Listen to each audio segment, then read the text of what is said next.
Abrantia fro bongo ideas. When the last time I no kasa.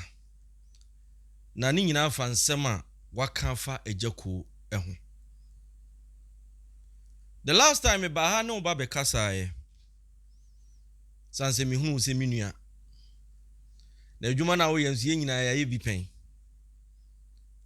Na ye kan se bi se baby a wahwe ase no. Ana ma menka ne se de panyi gina ho obehunu no. Wo akwada asa wo toato anua so te se de gina so anya de a obehunu. Minua ma menka asem nkyerɛ. Enra menka asem bi se obra na hyase anya yase na wieye. Kofi adu de wo hunu ne ho anu o. Edan na Agya Koo si eni se ye nkukobuo. Se ye prebuo. Se eye ye friend sen minhu ne menka.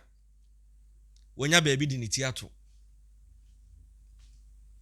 Na wo minim ebia no wa shada so.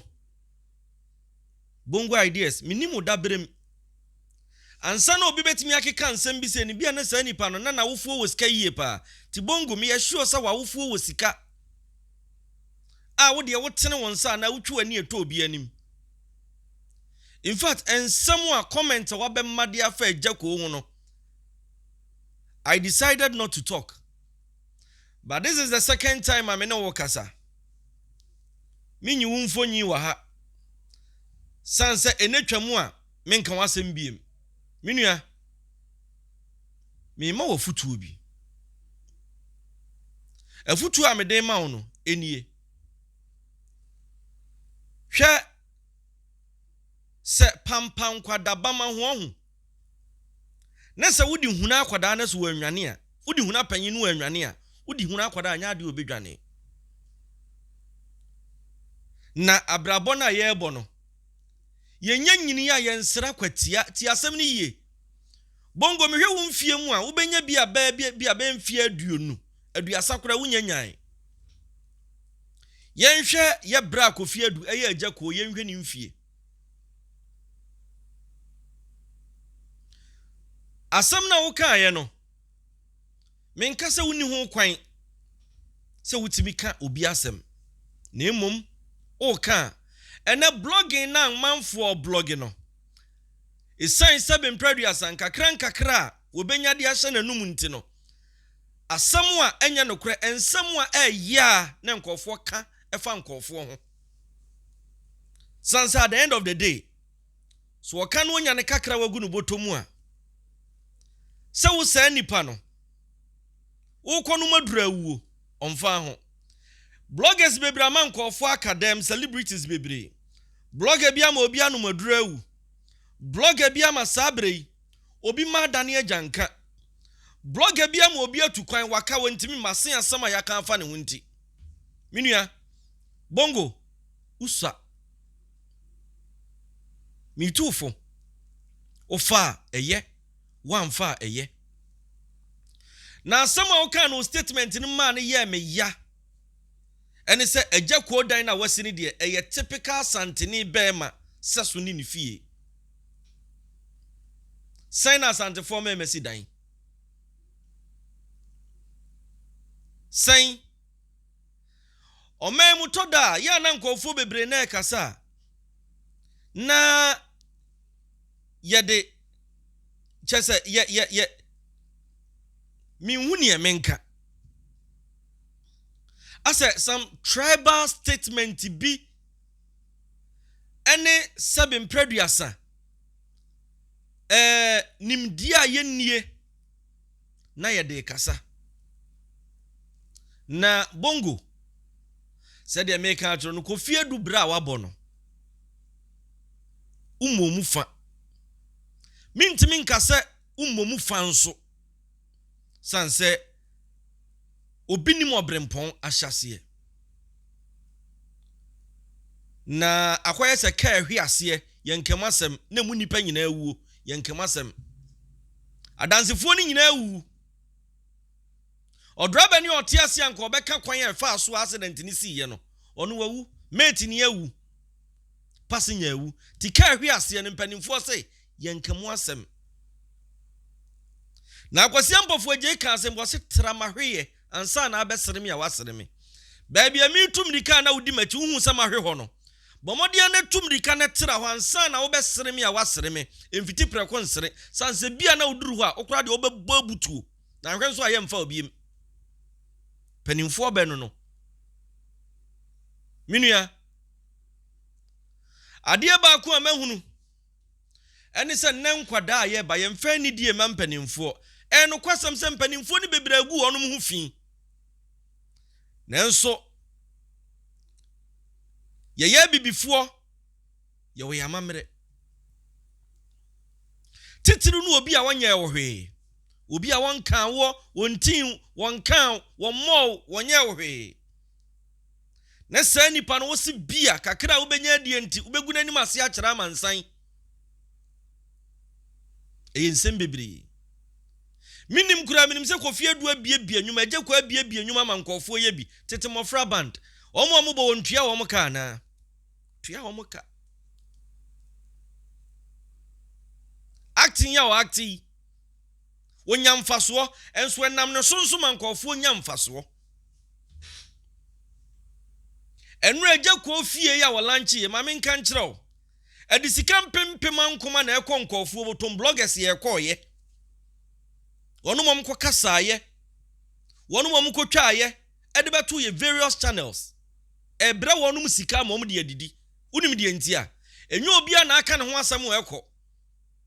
nanso wiase nipa mama bia ho ahi enura so monitor various channels a obi odi Agya Koo asem tu ho bia no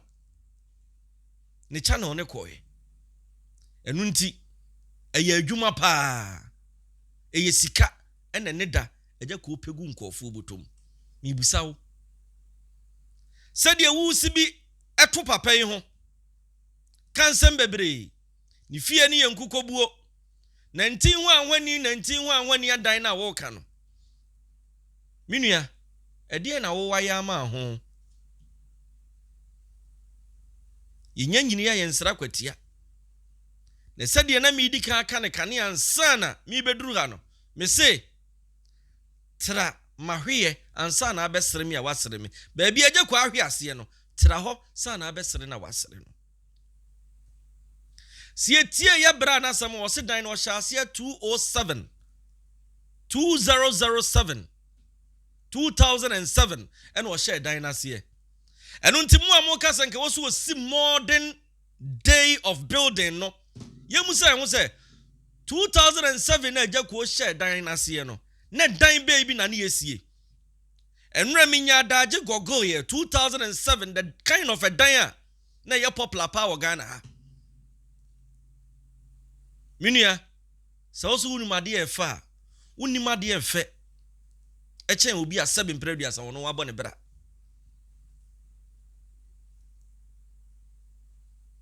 gogo dan na yesisi ni 2007 if 2000 e bana a dan kondo I think sana wa abrochire every 2016 percent 2018 mu hoba ena Ghana fo frase se yesi bi ti Agya Koo dan no eye dan a o frase a che a plan ne adoro ato ho ene wo to aso na Agya Koo nso a kira mama hunu se senke ye obi a enke 2021 wani nko bebu dan na gu akaso obaba besi modern day edan bi nanso mi hunu ni se Kofi Adu hunu se hu hia hwedan kakraka na Agya Koo asiasi ho no anra ye de ani ko hunu ye no eda ye de ani ko hunu ye no Kofi Adu twini mu ne betene ye pe obewu agya ho me se Agya Koo twini mu ene betene eye pe obewu agya sa dan no ho enu nti se wo ye kaniwa ba wo ye benyansani ne se wo dwene a hunu ne se wiase ne ye won ye ya hoho ne amanfrafo wo ye dan wo beko enu nti wo ye ade bi a wo dwene nkyire ma ho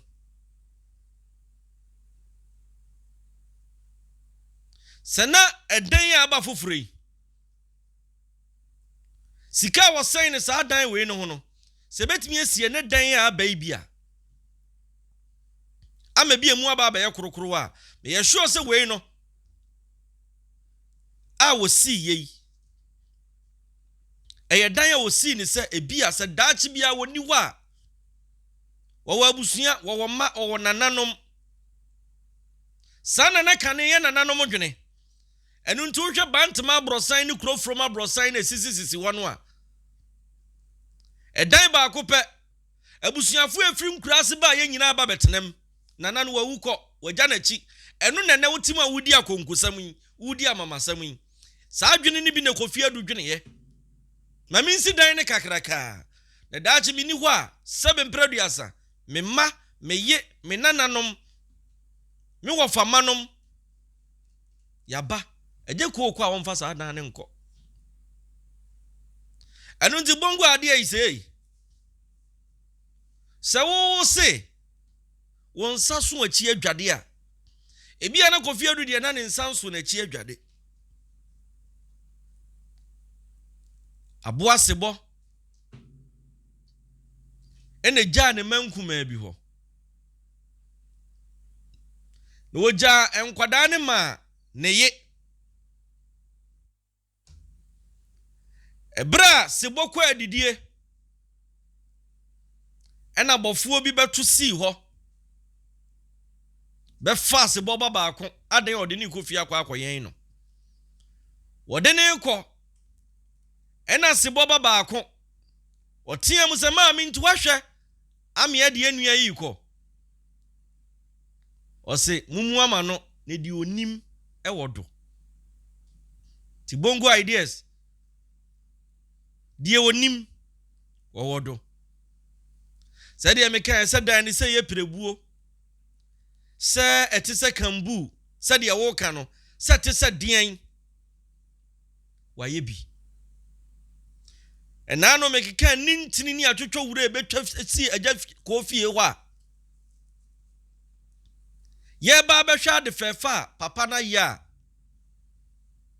ne se ne fata sinifo doso na so yemusi ehun se bi obia na atimi aye bia na obia wontimi nya bia no ono so de ne sika ya ade foforo sanse enye enhye se chenchenchen a obia nsi dan kakraka obia sine so ne de na so de me pa kire ne se ade akofi adu ye no efe ani so na anika enu nti abrantie bongo ideas me say this is the last time I'm talking about you min kan ho asem biem opa hu video ya kan se de obeka ni bia min kan ho asem biem na emom de onim ewodo Israel momi enhwe niema bi ye ni ye niema bi ahwe atena se ama nkwada ni bi aye ba ne de ani ya abo ye ho asafo hene ni wrefi se daache atemuo ewo ho ene nipa de obeye bia nso obinya so akatua minua mafutuo kakra me de bema woni se enyu obia ne yeka no titiru ni nkofo a wo ka wo masem wo mu mfiu wonu mu ohu papa ti da bia me kasa brantia shatawale ya me bo me nsema no omfa asem nheni mu wote ya obeba no no so aba be ma reply pepepe reply a chen wo dia wo ka kire no no na emom ne obeka ne ho asem a ya pa wo ma bonten me kasa no minua wote ho a ya asuate se wote ho a eto da so wo ka obi ho asem ne se otimi se asem no utwa to ne so nipa na mfiu wa ma bonten a me kasa wa mo wa eto da ne se wote ho a fanse guti ne so bue sanse asem wo eba beto wo no ye hyemu gya enne asem wo ebeto no ye hyemu gya enne Said ya make ne kakra ye bedi enti ye gu nkofo ho fi ye keka nsam anya de kire nkofo ensam akese ena akọ channel ni bi so a ye twa de to nkofo so adan ya odi pe views ti views inti no agu no yonko ani ma se poto wo a obetena se abeka no kure no wo de ne kura de ye nhwe nanso anya no ne ye ka wo hwam yo wan hwam yo midini ke ensesa nemum de meka ne se eya momye mpe no kure momye ntie no kure enen kontompo atu no kura de so enen no kura gina ntenten wo twa adwo ne kontompo ti akonwa so ne wo de hene ene nipa nso eheli no te kamia ese ne Ghana ha se wonye nipa utrontram nipa timi kasa teateamu a ya na nipa bu sasebe mpradu asa bi kura wo de wadwene wo fom nanso abu akokọ sechi wo se wo de ne kwase epanyin kire nyame nhyirawo eche ade nyina nature nhyirawo eche ade nyina timpanimfo asem bi om kan ye mede ene se dimpa yese ahonya ibusawo wo dimpa ye bodin e de hyemra enye ye bodin tu e de tumra gu nso a eno nso asem ato mumiehunu kwan ye be fa so a ye be kasa ama ho ate titiriw ni yenye bibifo sanse no ne ye beto ye aduane a wa meto no maame no papa gyaso no se aduane ya na wuchi nanso enne eno na mrante ne maba wa ye bomu tafere we are making me hu you obi ahindenden nanso se de America no enne na ye wadwene se bia wa fadi nanso me ka kiro se de wani mu twen we ye dan ade a waye ne na obi ti hu ni suo no wo beti hu ni suo kina enu ntimi yenye o dedium menya o de enne wonu mo kasa asomasi ko asomasi tworo asomasi ka sankofo no eto de ade na obi abepada ni asaka a kire wo se ebra wo ye ne se ye kan minim kurana minim wonu mo ye ne wo sana no wonu ma ne sa ka se ye mua ne kumfo susu menya wo de wo de beyo medase subscribe to channel no Djka Nyan Support TV aha kan sam ne krojen yemfa bi nta ho se de ehu no sa pepepe eda news ama ne yenya adwuma tina da bia me breaking nyom na me de motivate you sanse no ne ade a meye tu behwe a nya da bia ena nsem osisi me betena ha beka music breaking no eno ne yehwe so ne aye asem ni ho a na nkyere se chinchin akofa bi na bra beka na begu obi hu fi dachi ankwama tie dankwama ubetwa so aba na mebusa asa aba na ubetwa no eya abapa ubedi na ya ababone nso eno nso ye befo so amwadi udi wie de yefon yade nanam yefon keka eni owuo na wo ya ben hwehie tutu anam oyie na nsem bi wona se wo ka emfa ne se bi a wonko na ahye oba bi na wo ka na emom nipa wo gu ne ho fi no ebia na wa ma abonte a ma mekasa ma wante